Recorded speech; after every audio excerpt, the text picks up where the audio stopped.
In Germany, voting progresses in the early general elections. More than 59 million people are called to vote in general elections marked by the rise of the far-right wing.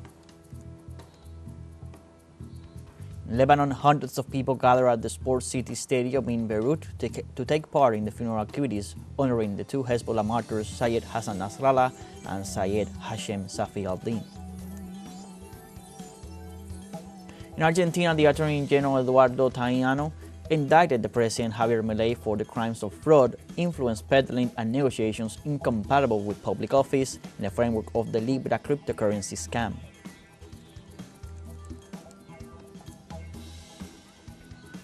Hello, welcome to From the South. I'm Luis Alberto Matos from the teleSUR studios in Havana, Cuba.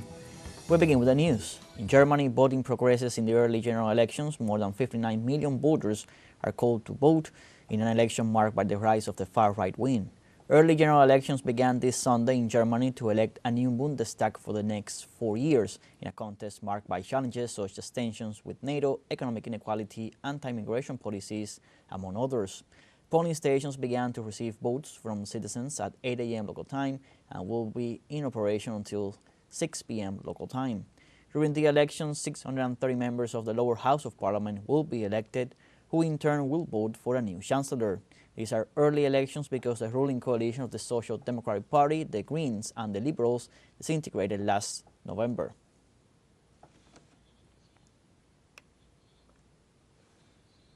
Let's now welcome to From the South our next analyst to continue going deeper in the importance of today's election in Germany. We're joined by Juan Carlos Valareso, Chair of the International Relations Department at the Pontificia Universidad Católica del Ecuador. Welcome, Juan Carlos. Thank you very much for having me. It's our pleasure. Juan Carlos,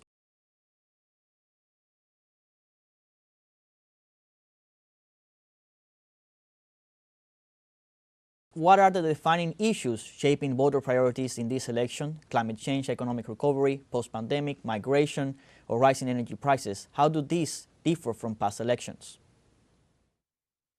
Well, I see a similarity with the world trends in places where there have been elections, like in the United States, for instance.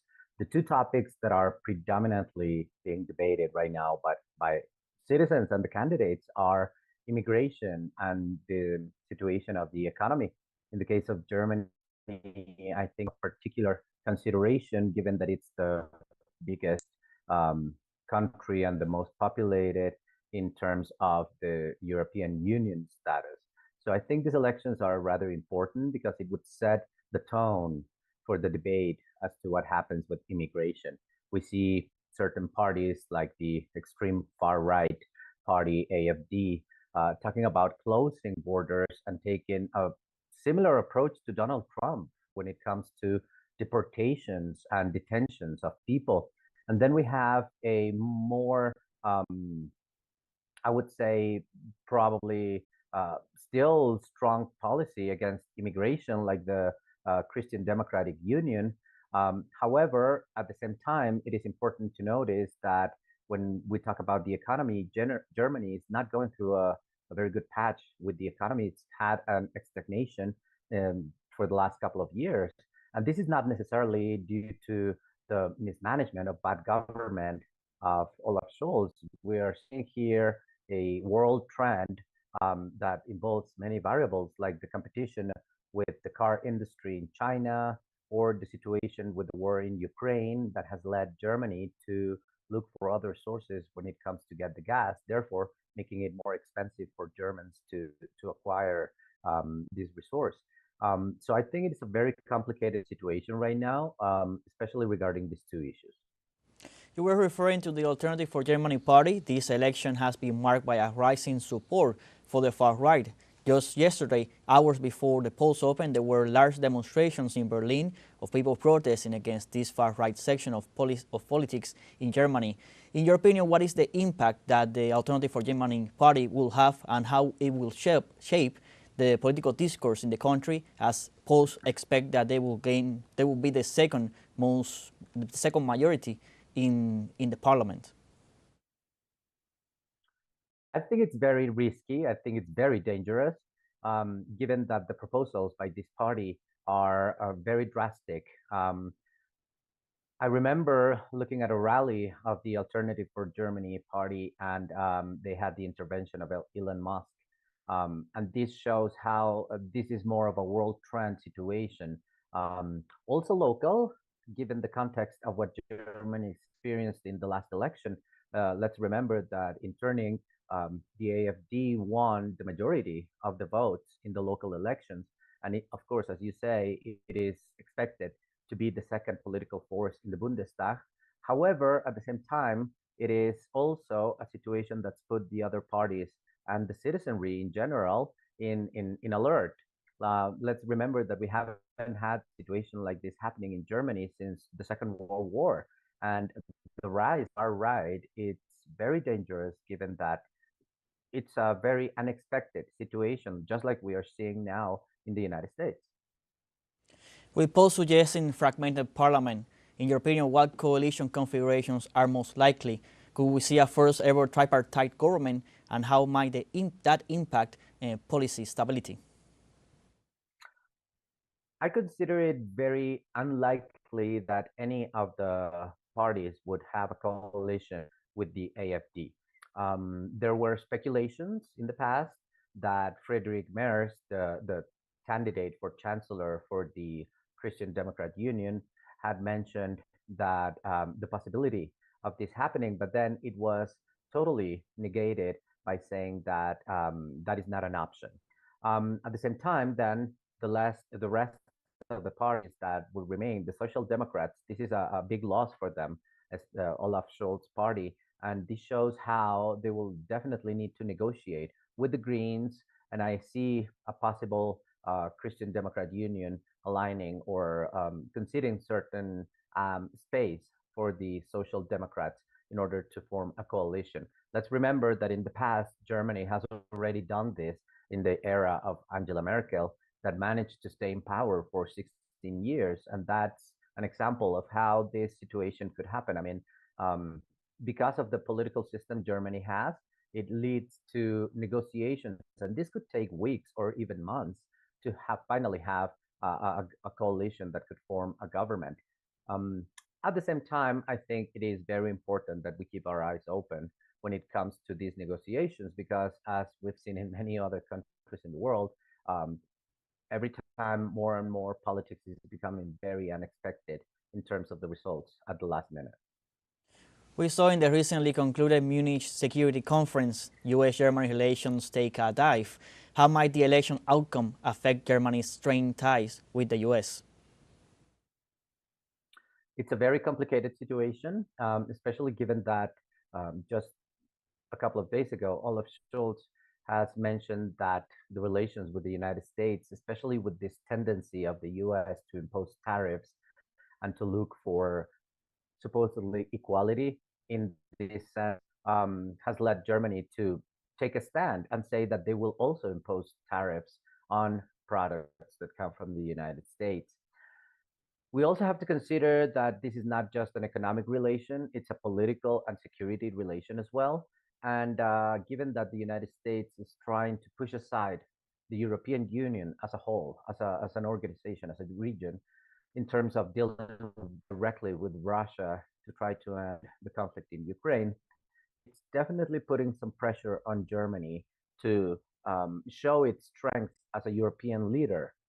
So I think regardless of what the outcome is for tonight, it's likely to expect that the Christian Democrats have the majority according to the latest polls, and that would put them in a situation where they have to negotiate. I would see a more likely situation of dealing with European partners, with France, with neighboring countries in Belgium, in the Netherlands, to try to strengthen the position of the European Union. We have to consider that the situation in Ukraine is taking very unexpected turns when it comes to the unpredictability of Donald Trump's actions regarding the situation. And therefore, Germany has to be very careful when it comes to the relation with the United States. Thank you, Juan Carlos, for your time and your inputs here from the South. Thank you very much. It's our pleasure to have you as always. Let's now take our first short break. First, remember you can join us on TikTok at teleSUR English, where you'll find news in different formats, news updates, and much more. We'll be right back. Stay with us.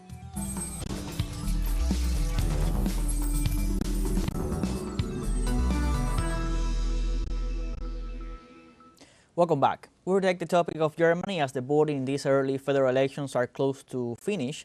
For more details, we're going live with our special envoy, Yunus Soner. Welcome, Yunus, to From the South.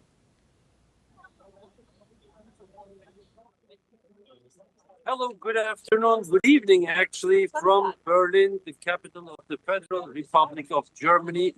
I am right now in front of the federal headquarters of the Christian Democratic Union. You see the building right behind me, and you see a huge line here waiting for people to enter this building. That is due to the fact that the Christian Democratic Union, the Conservative Party, has been leading the polls in the parliamentary elections of Germany, which will be finished in approximately 15 minutes. At 6 o'clock local time, the voting centers will close, and at 6 o'clock and 1 minute, the national television will publish its exit polls taken today over the day at the voting centers, with more than 85,000 people interviewed by them in a representative way. And these numbers will indicate, they will not be any official numbers, but they will indicate how the seats of the 630 deputies parliament will be distributed among the parties. The parties will react already to these numbers, to these exit polls. They are considered kind of non-official but clear results. Now, here in the polls, the Christian Democratic Union has been leading. On second place has been always with 20% the Alternative for Germany party, the ultra-right-wing and ultra-nationalist party, which has been criticized by the rest of all the parties as not being a democratic party. All the other parties have rejected to enter any cooperation, collaboration, or coalition with this party, both at the federal level as well as in the different states of Germany. Remember, Germany is a federal state. So this is the second party, and it is a big question how they will end up in numbers. Third comes the Social Democrat Party. They have been on government until December, together with the Greens and the Liberals, but their coalition has collapsed, and thus they called for this early elections. These elections were scheduled to occur in September 2025, but they have been advanced. They have been taken to an earlier date due to the collapse of this coalition, and the Social Democrats are entering these elections with an expected poll of result of 15%, followed by the Greens, who are expected to achieve 13%. So one thing is clear already: no party will govern this country alone. There will be talks about coalitions, but the mathematics of these coalitions will become clearer from 6 o'clock on, when the final results of two smaller parties will get clear, because there's a 5% threshold to enter the German parliament, and two parties, the Liberals and the Alliance of Sarah Wagenknecht, are in the polls between 4 and 6%. So they might enter, or they might just fail to enter the German parliament. And that will, of course, affect the distribution of seats in the parliament among the other parties and affect coalition calculations. As for the time being, there is much talk about the so-called grand coalition between the conservatives of the Christian Democratic Union and the Social Democrats, which might have to include a third partner. That might be the Greens, that might be the Liberals. But it seems pretty clear that after 6 o'clock, a lot of talking will begin about possible coalitions. This is to be remains to be seen, with 6 o'clock and 1, the first non-official exit poll results coming in via state television. All eyes are, as I said, on two factors. How will the extreme right end up in these elections, and will the two smaller parties make it into the parliament or not, thus affecting a possible future coalition constellations. But as for the time being, Friedrich Merz, the candidate of the Christian Democratic Union, is very confident that he will lead the election. He will lead the establishment of a new government here. And he presented himself very confident yesterday in closing his campaign when he said, the politics, the left politics here in this country are over. We will have a turn in the economic policy. We will have a turn in migration policy. He also promised to strengthen the German military and to, he called Europe to be more united, facing Russia, facing China, but also facing the United States. He said, who goes there small will be attended as a small person there. So he presented himself already as the future chancellor of the country, but we will have to expect wait for the final results that will come later in the evening, starting from 6 o'clock and 1 minute on.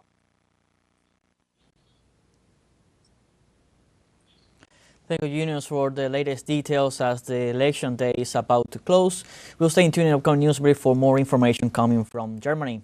Let's now continue with other news.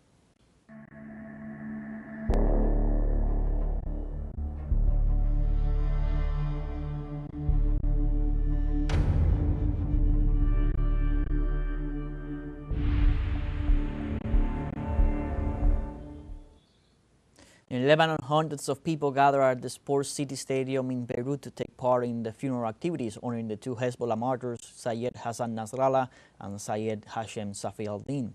Preparations progressed efficiently to receive the crowds of people who will be part of the route and services of the funeral procession, which began at the Sports City and end at the Old Airport Road, facilitating large-scale participation since early Saturday morning. People from various Lebanese regions, as well as thousands of citizens from Arab and Islamic countries such as Iran, Yemen, Iraq, Bahrain, Kuwait, and Turkmenistan, began to arrive. The event also was attended by diplomatic delegations, parliamentarians, ministers, and other political figures from approximately 70 countries. And Israel suspended the release of 602 Palestinian prisoners scheduled for Saturday, February 22nd, in violation of the ceasefire agreement between the Palestinian resistance movement Hamas and the Israeli regime. Under the agreement between Hamas and Israel, the Zionist regime was to release at least 602 Palestinian prisoners after the release of 6 Israeli hostages in the Gaza Strip as part of the 7th round of prisoner exchanges. In a statement, Hamas declared that Netanyahu is playing dirty games to sabotage the Gaza ceasefire agreement. In this regard, the Palestinian resistance movement called on all the mediators and guarantors of the agreement to exert pressure on the Zionist entity so that the agreement is respected.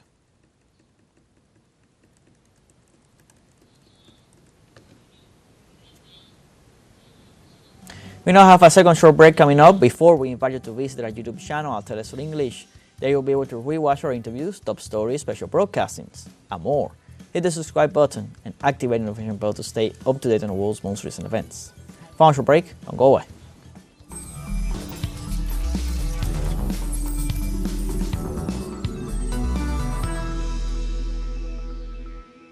Welcome back. In Argentina, the Attorney General Eduardo Tajano indicted the President Javier Milei for the crimes of fraud, influence peddling, and negotiations incompatible with public office in the framework of the Libra cryptocurrency scam.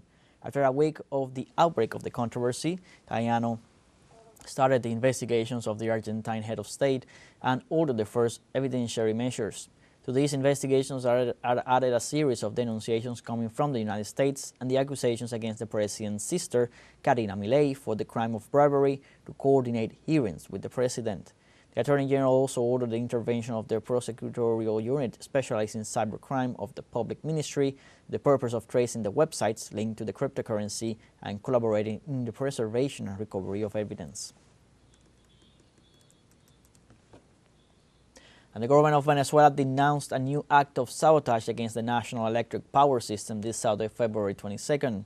Through a statement issued by the Ministry of the People's Power for Electric Energy and the National Electric Corporation, it was informed that Saturday, February 22nd, the authorities denounced a new terrorist and fascist attack by the extreme right wing against Venezuela's electrical installations. This time it is the demolition of one of the electric transmission towers in the state of Anzoátegui, especially in the town of Barbacoa in Barcelona.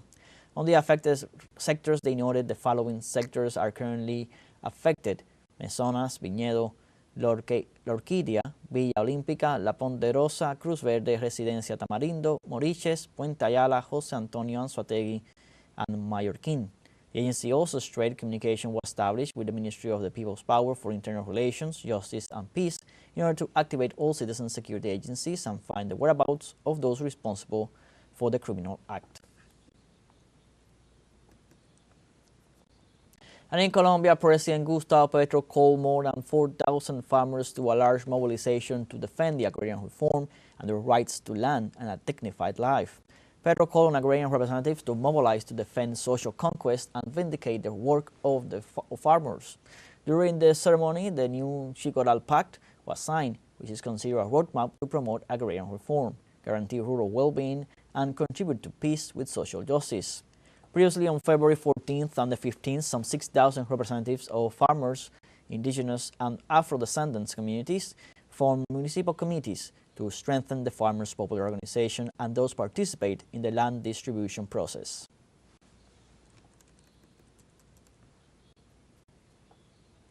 And in Peru, the death toll rose to 8 and the number of injured rose to 82 after the collapse of the roof of a shopping mall in the city of Trujillo. The roof of the Real Plaza shopping mall collapsed in a restaurant area, causing panic among hundreds of people. Through a press release, the Ministry of the Interior indicated that more than 200 police and firefighters are at the site. The entity also indicated that it is carrying out investigations to find those responsible for the alleged crime. Local authorities declared a regional mourning from February 22nd to the 23rd. Like this, we have come to the end of this news brief. You can find these and many other stories on our website at telesurenglish.net. So join us on social media: Facebook, X, Instagram, Telegram, and TikTok. With Telesur English, I'm Luis Alberto Matos. Thank you for watching.